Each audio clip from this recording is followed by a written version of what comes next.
മാമാനത്തമ്പലവും പയ്യാവൂറപ്പനും കണ്ണങ്കോട് വാഴും വിഷ്ണുവും ഒന്നായി പ്രത്യക്ഷരൂപനായി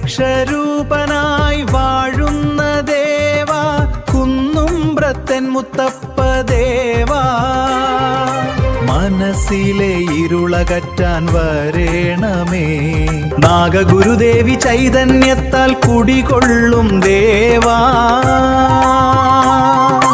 കുളിഞ്ഞ കുന്നുംബ്രത്ത് മുത്തപ്പ ദേവാ പുണ്യക്ഷേത്രങ്ങൾ ചുറ്റും വിളങ്ങുന്ന ഇരിക്കൂറിലെ മഹാക്ഷേത്രമല്ലോ നായാട്ടു വിളി കേട്ടുണരുന്ന നാഥ നാടിൻ്റെ ഐശ്വര്യമായി വാഴുന്ന നാഥ